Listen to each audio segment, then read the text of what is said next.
دیکھ میرے بھائی، یہ دنیا ہے دنیا، یہاں تجھے پریشانی ہوگی، پریشانی آئے گی، لیکن دیکھ تو ہے ایمان والا۔ اللہ نے تجھے ایمان کی دولت سے جو مالا مال کرائے نا، یہ دولت وہ ہے جو اللہ بڑے نصیب والوں کو دیتا ہے، الحمدللہ۔ اور اللہ تعالیٰ نے اس سے ہمیں نوازا ہے۔ تجھے معلوم نہیں ہے کہ یہ مصیبت جو تجھ پر آئی ہے، جنہیں تو آج محسوس کر رہا ہے، جن کے مزے آج تو لے رہا ہے، تجھے معلوم نہیں کہ ان سے تیرے درجات بلند کیے جا رہے ہیں۔ ہاں، غموں میں تیرے درجات کو بلند کیا جا رہا ہے۔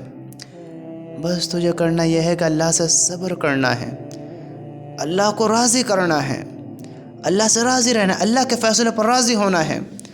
تجھے ایسے کام نہیں کرنے ہیں کہ جن کی برے کاموں کا نتیجہ تجھے ملنے لگ جائے، برے کاموں کا نتیجہ تجھے دکھنے لگ جائے، ایسے کام نہ کریں۔ ایک بات ہمیشہ یاد رکھنا کہ بندہ کچھ کام ایسے کر دیتا ہے جو نہیں کرنے چاہیے ہوتے ہیں، ان کی بدولت انسان روزی سے محروم کر دیا جاتا ہے۔ آج ہم سوچتے ہیں نا، ارے یار کام نہیں چل رہے، ایسا ہو رہا ہے، ویسا ہو رہا ہے، پیسہ مل ہی نہیں رہا ہے، رزق کی تنگی ہو رہی ہے، یعنی کاروبار میں پرابلم۔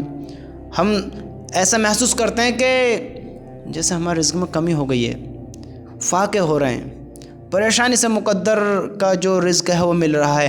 تو ہم غور کریں زندگی میں، زندگی کیسے گزار رہے ہیں، زندگی کیسے گزر رہی ہے، اللہ کو ناراض تو نہیں کر رہے ہیں، اعمال برے تو نہیں بنا رہے ہیں۔ میں آپ کو ایک حدیث سناتا ہوں، ایک حدیث۔ اللہ کے رسول صلی اللہ علیہ وسلم نے ارشاد فرمایا، اللہ تعالیٰ کے یہاں ایک شخص کے لیے ایک بلند درجہ مقرر ہوتا ہے، لیکن وہ اپنے اعمال کے ذریعے اس درجے تک نہیں پہنچ پاتا۔ اللہ تعالیٰ کے یہاں ایک شخص کے لیے ایک درجہ مقرر ہوتا ہے، لیکن وہ اپنے عمل کے ذریعے، جو وہ عمل کرتا ہے اپنے عمل کے ذریعے اس درجے تک نہیں پہنچ پاتا۔ تو اللہ تعالیٰ اس کو ایسی چیزوں، مثلاً بیماریوں و پریشانیوں وغیرہ میں مبتلا کرتے رہتے ہیں جو اسے ناگوار ہوتی ہیں، یہاں تک کہ وہ ان ناگواریوں کے ذریعے اس درجے تک پہنچ جاتا ہے۔ سمجھتے ہو؟ اللہ تعالیٰ اپنے بندوں کو ان کے درجوں پر پہنچانا چاہتا ہے۔ اب بندے عمل ایسے کر نہیں پا رہے ہیں، بندوں کے عمل ایسے ہوتے ہی نہیں ہیں، سمجھ لو۔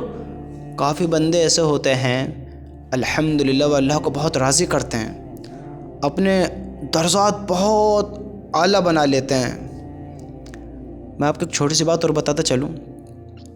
دیکھو آپ کامیاب، ہم سب کامیاب ہو جائیں گے اگر ایک کام کر لیں، ایک کام، اور وہ کیا ہے کہ ہم سب اپنے اخلاق اچھے کر لیں، اخلاق اچھے کر لیں، اس دل میں کسی کا برا نہ ہو، اس دل میں کسی کا گلہ شکوہ نہ ہو، اس دل میں کسی کا حسد نہ ہو، اس دل میں کسی کی جلن نہ ہو، اس دل میں کسی کا بغض نہ ہو، اس دل میں کسی کی نفرت نہ ہو، اس دل میں کسی کی برائی نہ ہو۔ اس دل کو صاف کرو، ہاں اس دل کو پاک اور صاف کرو۔ اللہ کی قسم ہمارے تھوڑے عمل ہمیں کامیاب کرا دیں گے، تھوڑے عمل بھی۔ ہم اس درجے کو پہنچیں گے جس کے بارے میں ہم تصور بھی نہیں کر سکتے، سمجھتے ہو؟ تصور بھی نہیں کر سکتے۔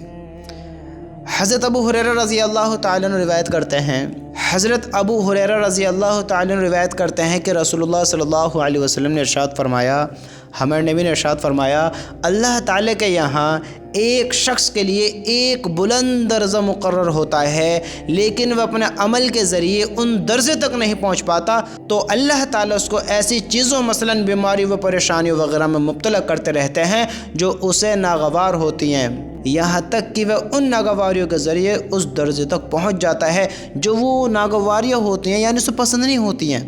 مطلب یہ ہے اللہ کچھ آزمائش دیتا ہے، کچھ پرابلم میں اس کو ڈالتا ہے، پریشانی میں ڈالتا ہے جو اس کو پسند نہیں آتی ہیں، جن سے پریشان بھی ہوتا ہے، لیکن ان کو برداشت کرتے ہوئے اللہ سے راضی ہوتے ہوئے وہ اس مقام تک، اس درجے تک پہنچ جاتا ہے جہاں اللہ اس کو پہنچاتا ہے۔ اللہ بلند درجے کرتا ہے۔ تو میرے بھائی پریشانیوں میں بھی صبر کرنا سیکھو۔ پریشانی آئے، مصیبت آئے، غم آئے، جب آپ اپنا آپ کو دکھ درد میں دیکھو تو اللہ سے بات کرو، اللہ کو راضی کرو۔